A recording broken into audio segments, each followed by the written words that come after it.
وحاجه قومه قال أتحاجوني في الله وقد هدان ولا أخاف ما تشركون به إلا أن يشاء ربي شيئا وسع ربي كل شيء علما أفلا تتذكرون وكيف أخاف ما أشركتم ولا تخافون أنكم أشركتم بالله ما لم ينزل به عليكم سلطانا فأي الفريقين أحق بالأمن إن كنتم تعلمون الذين آمنوا ولم يلبسوا إيمانهم بظلم أولئك لهم الأمن وهم مهتدون وتلك حجتنا آتيناها إبراهيم على قومه نرفع درجات من نشاء إن ربك حكيم عليم صدق اللہ العظیم۔ اس کی قوم اس سے جھگڑنے لگی۔ حضرت ابراہیم علیہ السلام کا ذکر ہے۔ حضرت ابراہیم نے کہا کیا تم لوگ مجھ سے اللہ کے بارے میں جھگڑتے ہو حالانکہ اس نے مجھ سے رائے ہدایت کی توفیق بخشی ہے۔ جھگڑنا اس بات پہ کہ معبود اللہ ہے یا یہ بت ہے۔ میں تمہارے بنائے ہوئے معبودوں سے نہیں ڈرتا۔ وہ بعض لوگ ہوتے ہیں نا، وہ بولتے ہیں اگر تم نے ایسا نہیں کیا تو تمہارے پر کچھ ہو جائے گا، تم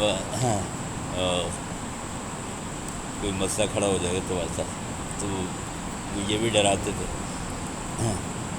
جو کچھ بھی ہونا ہے وہ پہلے ہی میرے رب کے علم و ارادے میں ہے، پھر کیا تم سوچتے نہیں ہو آخر میں تمہارے خود سے گڑے ہوئے معبودوں سے کیوں ڈروں جبکہ تم اللہ کی شان میں شرک کرنے سے نہیں ڈرتے۔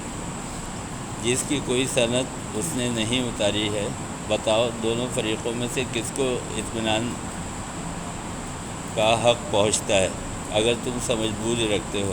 اطمینان قلب وہ تو انہی لوگوں کے لیے ہے جو راہ حق پر چل رہے ہیں۔ مطلب ڈرنا تو ان کو چاہیے تھا نا کہ غلط کام کر رہے، بتوں کی پوجا کر رہے، تو ان کو ڈرنا چاہیے تھا اللہ کا عذاب نہ دے جو، اور حضرت ابراہیم علیہ السلام کو ڈرا جو توحید پہ چل رہے، جنہوں نے ایمان پا لیا اور جنہوں نے اپنے ایمان میں شرک کی، ملاوٹ نہیں کی، تو یہ تھی ہماری مضبوط دلیل جو ہم نے حضرت ابراہیم علیہ السلام کو اس کی قوم کے مقابلے میں سکھائی تھی۔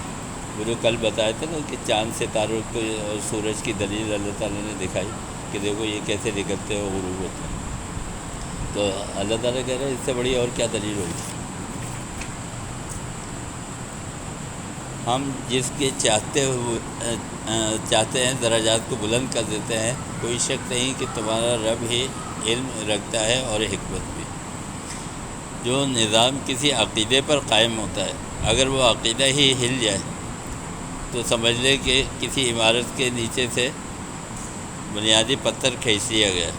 نمرودی نظام میں بھی بہت سے مصنوعی معبود تھے جن میں سب سے زیادہ اہمیت خود بادشاہ وقت نمرود کی تھی، اس سے خدائی کا دعویٰ کیا ہوتا۔ معبودیت کا عقیدہ اگر مسمار ہو جائے تو اس کے اقتدار کا محل مٹی کے گھروندے کی طرح زمین پر آ رہتا ہے۔ وہ اسی چکر میں تو پبلک کو لگایا ہوا تھا اور خود حکومت کر رہے تھے، لوگوں کو کہا کہ بس تم میری عبادت کرو، میں ہی تمہیں کھلاؤں گا پلاؤں گا، تو میں ہی تمہیں نوازوں گا، تو اس طرح وہ حکومت کر رہے تھے۔ نمرود کو معبود کے مقام پر رکھنے سے ہزاروں وزیروں، افسروں، پنڈتوں، پروہتوں اور دوسرے عقیدہ فروشوں کا مالی اور مادی مفاد وابستہ تھا۔ آج بھی یہی ہو رہا ہے۔